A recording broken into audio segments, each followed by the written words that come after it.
Vocabulaire des opérations niveau 3, nous allons parler d'enchaînement de deux calculs. Il est fortement conseillé d'avoir vu les deux premières vidéos sur le vocabulaire des opérations niveau 1 et niveau 2. Alors nous allons travailler sur des exemples et nous allons écrire le calcul qui correspond aux expressions que je vais écrire ici. Voici la première, le produit de la somme de 8 et 3 par 6. Alors ici on cherche deux calculs, deux opérations. Et en lisant, je vais repérer tout de suite la première. Je vois que j'ai le produit de, et c'est toujours le produit d'un nombre par un autre. Donc dans ma phrase, je cherche le par, et je le trouve rapidement. Et je vois bien que dans ce produit, le premier facteur, c'est la somme de 8 et 3, et le deuxième facteur, c'est 6. Alors pour bien écrire le calcul, il faut se rappeler qu'on commence toujours par énoncer le calcul qui sera effectué en dernier. C'est-à-dire qu'ici, le produit, c'est-à-dire une multiplication, on va devoir effectuer une multiplication, ce sera le dernier des opérations, des calculs qui sera effectué. Et donc, le premier calcul que je vais effectuer ici, c'est la somme de 8 et 3. Donc je vais additionner 8 et 3, et ça suppose ça, bien sûr, de connaître les priorités opératoires. L'addition n'est pas prioritaire sur la multiplication, donc si je veux que l'addition soit effectuée en premier, il faut que je mette 8 plus 3 entre parenthèses multiplié par 6. Alors dans une multiplication, l'ordre des facteurs n'a pas d'importance, la multiplication est commutative, j'aurais donc pu écrire 6 fois 8 plus 3, c'est la même chose, c'est le même calcul, en tout cas il donne le même résultat. Deuxième exemple, la somme du quotient de 21 par 7 et 8.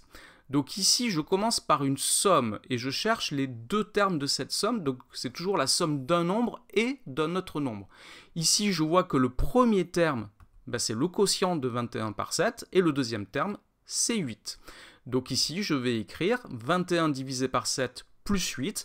La division est prioritaire sur l'addition, donc elle sera effectuée en premier, et c'est bien l'addition qui sera effectuée en dernier, et c'est bien ce qu'il faut puisque la phrase commence par la somme du, donc ça veut dire que la dernière opération à être effectuée, c'est cette somme.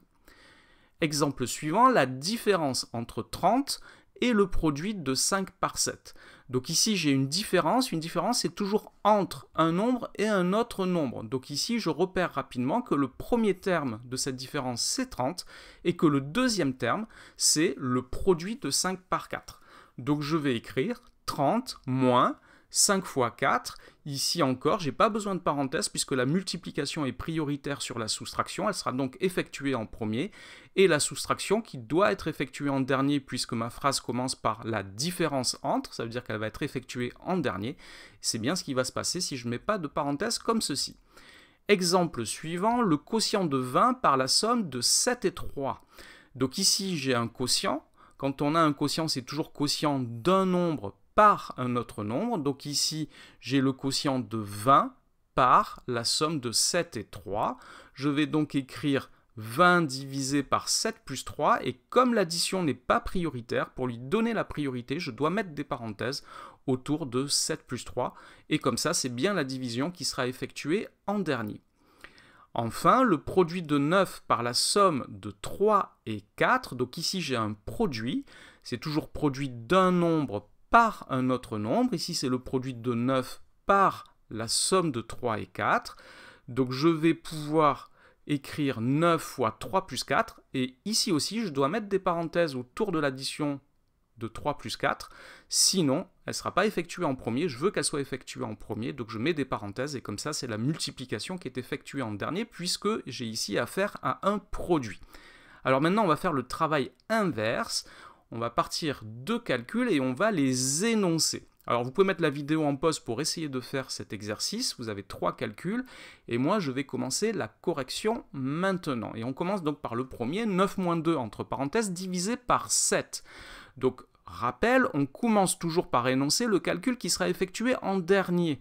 Ici, je dois commencer par effectuer le calcul entre parenthèses, la différence entre 9 et 2, et en dernier, je calculerai la division, c'est-à-dire le quotient, qui va être calculé en dernier, c'est le quotient donc de la différence entre 9 et 2, et je divise par 7, donc c'est le quotient par 7, donc le quotient de la différence entre 9 et 2 par 7.